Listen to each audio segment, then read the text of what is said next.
What's up, Hyperdrivers? Welcome back to the channel. Today I got a statue to unbox, and not just any statue, the MYC second sister. I'm very excited to get this one out of the box.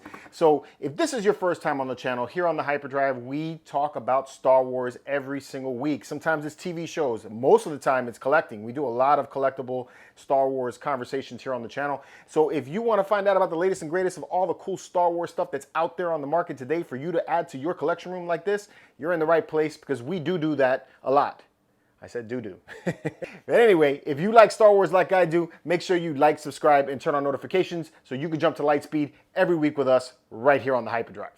All right, so let's get to unboxing this thing. First thing I need is my Lazy Susan. And I got a huge Lazy Susan, as you can see. Yeah, got a size complex. It's a thing. You get a cloth cape. So we're gonna be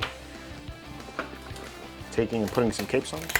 Get your plaque stand, and then you get a couple of plaques that are still stuck to tape. They're protected by plastic, but there you go. I guess you get a little closer there so you can see that. All right, second sister. Only 80 of these were made. This is crazy. I got number 75. Box within a box. What's in here?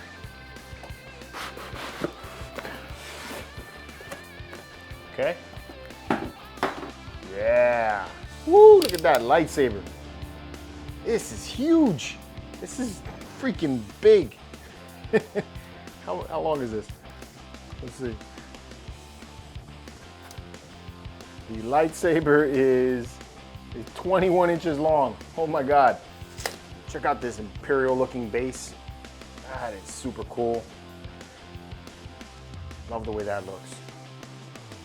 All right, and then it says second sister on the bottom. All right. I don't know which way is forward yet, so we'll just put it here. That's the great thing about the Lazy Susan. You can turn it any way you want. So here's her body. It's got a nice feel to it. Yeah, this looks super cool. All right, so she's gonna key in right back here. So like a plug, yeah, there's a plug. Okay, so this is gonna go this way. And she's gonna lock in just like that. That's pretty easy. All right, what's in here? It's definitely very well wrapped, whatever it is. Oh, the shoulder pads. Okay. So I just imagine it holds the cape on, so we'll leave that off. And we got to be one of the first portraits. This comes with two, I heard. Looks like her. Check that out. All right. All right, and then last but not least, you got the helmeted portrait. Now, this is the way. This looks cool. Check that out. That is definitely the way I'm going to be displaying her. It's mean looking. And I love the rough edges on the back, so it's like the helmet is like weathered in the back. You see that? That is cool. All right, let's put this all together.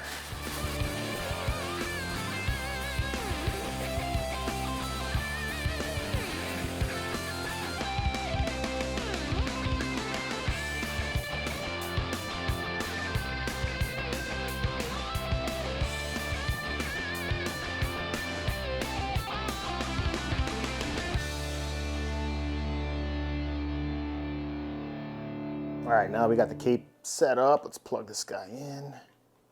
It's got a switch on the back so that we can turn it on, and yeah, it looks awesome.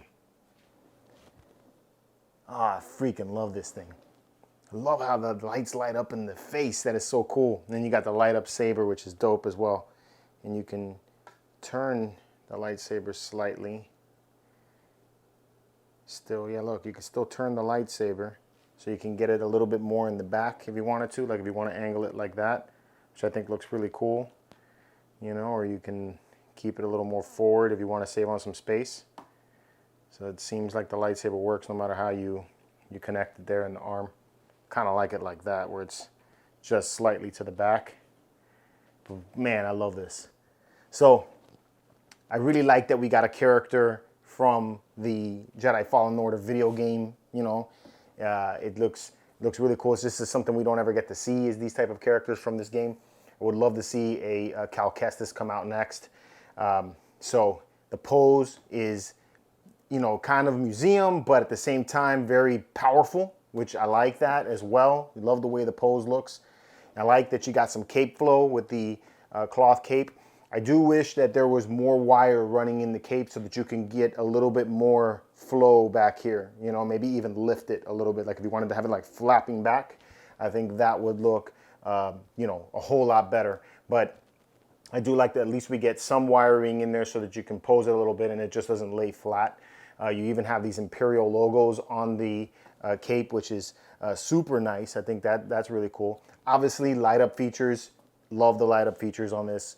The base itself, it's not overly big, you know. It's got that Imperial style look to it. It's weathered, which I dig. It's got that blue top, which I like also. It looks pretty cool, kind of like I'm thinking that this probably is the Fortress Inquisitoris that we're probably sitting in. Maybe that's the scene they're trying to depict there, like towards the end of the video game. So there's that, and I think that looks great. And it looks fantastic. The details on this are insane. So some of the stuff that I really like is the contrasting textures that go throughout. The boots are smooth and shiny, like you would expect to see from like leather. So that looks great. And then you move into the pants that are a little bit more roughed and textured, a little bit different than the material that we see there. And then in her upper outfit here, the suit, it's got nice textures all throughout it, kind of like cross hatching and everything going in there. And you got these metal clasps and stuff that are just centered around it, which are great. And then it again moves into the more shiny helmet. Let me take and pop in the portrait. Now the portrait looks like her. I'm gonna take and throw up an image of it so you guys can get a comparison of the portrait. So if you wanted to display her without that, without the mask, which honestly I don't know why, because the mask just looks more menacing in my opinion. You could have her like that. And I think anyway, it looks like her. I'm looking at an image over here on my screen. This looks like the woman that played her in the video game. So I think that they did a great job in modeling her portrait to make it look like that. I like that you have like different paint application in the skin. You can see shading and everything, which is great. They didn't go over the top on the lips. And then you have that kind of like dark area around her eyes like they show in the video game, making her look like, you know, she's dark-sided or something like that. So really, really cool. Very, very happy with this statue. I think this thing is super awesome. Probably, I mean, I'm going to go off to say that it's probably one of my more favorite statues from MYC since Cad Bane. So that's my thoughts on it anyway. Let me know what you guys think about this one in the comments below. And until next time, may the Force be with you.